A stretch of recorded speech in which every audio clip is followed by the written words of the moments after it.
గత కొన్ని రోజుల నుంచి జూబ్లీహిల్స్ ఉప ఎన్నికల్లో భాగంగా మీ పార్టీకి సంబంధించినటువంటి మంత్రులు, ముఖ్యమంత్రి, ఎమ్మెల్యేలు అంతా కూడా జూబ్లీహిల్స్ నియోజకవర్గంలో తిరుగుతూ ఉన్నారు.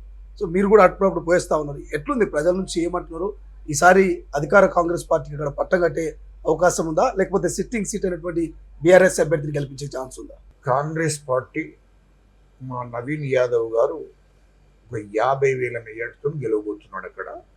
ఎందుకంటే నవీన్ యాదవ్ అంటే లోకలు, అక్కడ ఎస్సీలతోని, ఎస్టీలతోని, బీసీలతోని, అన్ని వర్గాల ప్రజలతోని కలిసి ఉన్నవాడు, ప్రజల సమస్యలు తెలిసినవాడు, ప్రజల సమస్యలు తెలుసుకున్నవాడు, తెలిసినవాడు. కాబట్టి ఆయనకు ఖచ్చితంగా ప్రతి పేదవాడు కూడా, పేద ప్రజలందరూ కూడా ఆయనకు దగ్గరగా పేద ప్రజల పక్షాన నిలబడ్డవాడు, పేద ప్రజల పక్షాన పోరాటం చేసేవాడు, పేద ప్రజల కోసం వాళ్ళకు అండగా ఉండేటువంటి వాడే నవీన్ యాదవ్ తప్ప ఎవరు కాదు. 50,000 మెజార్టీతో నవీన్ యాదవ్ను గెలిపిస్తున్నాడు. ఇంకో విషయం కూడా ఒకటి మీ మీడియా ద్వారా నేను చెప్పేది ఏంటంటే, కేటీఆర్ అంటే వాడు అవగాహన ఉండి మాట్లాడుతుండా లేక మాట్లాడుతుండా నాకు తెలియదు.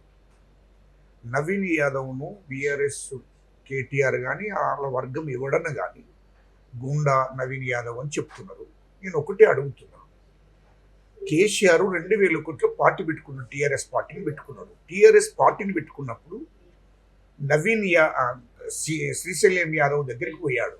అంటే నవీన్ యాదవ్ వాళ్ళ తండ్రి శ్రీశైలం యాదవ్ దగ్గరికి పోయి ఆయనకు దండం పెట్టి ఆయన దగ్గర కూర్చొని ఆయనకు నేను టీఆర్ఎస్ పార్టీని పెట్టుకున్నా, నాకు అండగా ఉండాలి నువ్వు అని చెప్పి ఆయనకు ఆర్థిక సహకారం చేస్తేనే ఆయన బండి కొనుక్కున్నాడు. టీఆర్ఎస్ పార్టీకి ప్రచారం చేయడానికి బండి కూడా లేదు. ఆ సమయంలో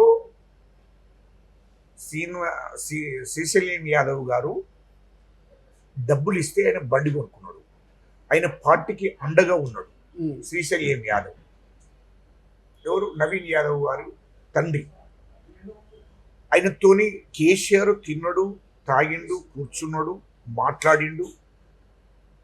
ఆయనకు ఒక సందర్భంలో మేయర్గా నిలబెట్టాలని చూసిండు, మేయర్గా నిలబెట్టాడు. ఆనాడు ఇక్కడ ఆ విధంగా పార్టీలో ఆయనను కలుపుకున్నాడు, పార్టీ ప్రచారంలో తీసుకెళ్ళాడు, ఆయనను మేయర్ కూడా డిక్లేర్ చేశాడు. మరి అప్పుడు శ్రీశైలం యాదవ్ గారు గుండా అని తెలియదా?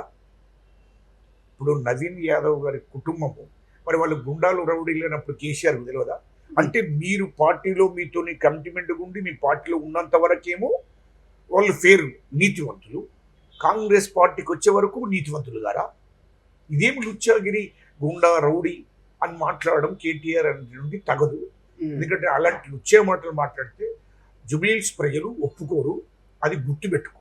కానీ అసలు గుండా కేటీఆర్, అసలు ఈ రాష్ట్రానికి అసలు గుండాలే కేటీఆర్, కేసీఆర్ కుటుంబం, ఎవరు కాదు. ఎందుకంటే వాళ్ళు చాలా మందిని చంపించారు, చాలా మందిని అణిసివేశారు, చాలా మందిని జైలుకు పంపించారు, చాలా మంది మీద దాడులు చేశారు. అసలు రౌడీలు కేటీఆర్ కుటుంబం తప్ప ఇలాంటి మాటలు మాట్లాడితే ఎవరు ఊరుకుండరు. అది కరెక్ట్ కాదు. ఎందుకంటే ఎట్లా నీకు నవీన్ యాదవ్ను ఏ విధంగా అనుకుంటున్నావు నువ్వు? నవీన్ యాదవ్ అన్నట్టయినా శ్రీశైలం యాదవ్ గారు కూడా పెద్ద ఆయన, వీళ్ళందరూ పేద ప్రజల పక్షాన నిలబడ్డారు. ఎస్సీలకు, ఎస్టీలకు, బీసీలకు, మైనార్టీలకు, పేద ప్రజల పక్షాన ఉన్నటువంటి వాళ్ళు, పేద ప్రజల పక్షాన కొట్లాడినటువంటి వాడు. నీకు ఒకవేళ ఒక అబ్బకు పుట్టినోడు అయితే కేటీఆర్ ఒక్కటి రుజువు చేయి, నవీన్ యాదవ్ ఎవరన్నా పేదలను బెదిరించి, ఎస్సీలను కానీ, ఎస్టీలను, బీసీలను కానీ, అట్టడుగు వర్గాలను బెదిరించి ఓ గుంట భూమి తీసుకున్నట్టు, లేకుంటే వాళ్ళ మీద లంచం పుచ్చుకున్నట్టు, లేకుంటే 10 రూపాయలు తీసుకున్నట్టు, వాళ్ళని బెదిరించినట్టు, వాళ్ళ ఆస్తులు గుంజుకున్నట్టు ఎక్కడన్నా చిన్నగా ప్రూఫ్ నీకు దమ్ముంటే, ఒక అబ్బకు పుట్టినోడు అయితే ప్రూఫ్ ఇయ్యను. అట్లాంటి మాటలు మాట్లాడకూడదు, అలాంటి ప్రచారం చేయకూడదు.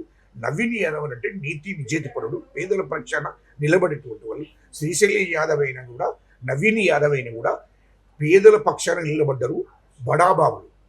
బడాబాబులు అతందారులు, డబ్బులు ఉన్నటువంటి వాళ్ళు, 1,000 కోట్లు 100 కోట్లు ఉన్నటువంటి వాళ్ళ మీద యుద్ధం చేసిన వాళ్ళు, వాళ్ళ మీద తిరుగుబడి చేసినటువంటి వాళ్ళు, వాళ్ళను అక్కడి నుంచి వాళ్ళ మీద యుద్ధం చేశారు.